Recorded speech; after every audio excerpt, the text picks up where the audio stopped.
అక్రమ వలసదారుల పేరుతో యువతను అమెరికా ప్రభుత్వం క్రూరమైన పద్ధతిలో జంతువులను నేరస్తులను వేటాడుతున్న తీరులో ఉందని సిపిఐ జాతీయ కార్యదర్శి డాక్టర్ కె నారాయణ ఆగ్రహం వ్యక్తం చేశారు. ట్రంప్ ప్రభుత్వ వలసదారులను తిప్పి పంపే పేరుతో చాలా దుర్మార్గంగా వ్యవహరిస్తోందని పేర్కొన్నారు.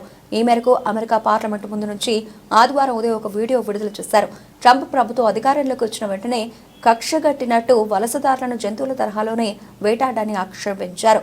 అక్రమ వలసదారులను తిప్పి పంపడాన్ని తాము వ్యతిరేకించడం లేదని పేర్కొన్నారు. భారత ప్రభుత్వం కూడా అమెరికాలో ఉన్న భారతీయ వలసదారులను వెనక్కి తీసుకుంటామని ప్రకటన చేసిందని గుర్తు చేశారు. అయితే ట్రంప్ ప్రభుత్వం వలసదారులను తిప్పి పంపడానికి ఎన్నుకున్న విధానాన్ని తీవ్రంగా తప్పుబట్టారు. ఇది అమెరికన్ క్యాపిటల్ హిల్స్ అంటే మనం పార్లమెంట్ అంటాం. ఇక్కడి నుంచే నేను వీడియో తీస్తున్నా. ప్రధానంగా ఈ అమెరికన్ గవర్నమెంట్ ఈ ఇల్లీగల్ ఇమిగ్రెంట్స్ పేరుతోటి ఈ యువకుల్ని హంట్ చేస్తూ ఉన్నారు. జంతువులు వేటాడినట్టుగా, క్రిమినల్స్ని వేటాడుతున్నారు. మీ ఇల్లీగల్ ఇమిగ్రెంట్స్ మనం ఏమీ సపోర్ట్ చేయడం లేదు. ట్రంప్ ప్రకటించిన వెంటనే భారతదేశ ప్రభుత్వం ఇల్లీగల్ ఇమిగ్రెంట్స్ మీరు పంపించంటే మేము తీసుకుంటామని చెప్పారు తప్ప అప్పో చేయలే.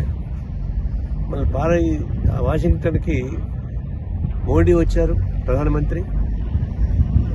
ట్రంప్ ఇద్దరు కలిసి మాట్లాడుకున్నారు, ప్రెస్ మీట్ చేశారు, గార్డెన్గా మాట్లాడుకున్నారు. కానీ మసటి రోజు నుంచి మళ్ళా హంట చేయడం మొదలుపెట్టారు. నేను చెప్పేది ఏంటంటే ఇల్లీగల్ ఇమిగ్రెంట్స్ని ప్రాసెస్ ప్రకారం చేయించాలి. వాళ్ళని ఫైన్ మార్నింగ్ వచ్చే వాళ్ళు కాదు.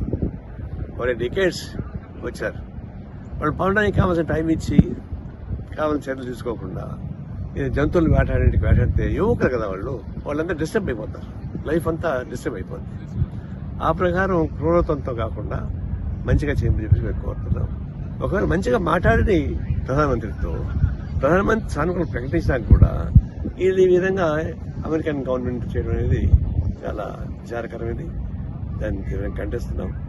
అది ప్రాసెస్ ప్రకారం పంపడం మాకు అభ్యంతరం లేదు. కానీ హరాస్ చేసి యువకుల్ని డిస్టర్బ్ చేసి వాళ్ళ జీవితాలతో ఆటలాడుకునే పద్ధతిలో చేయడం మంచిది కాదని మా ఉద్దేశం.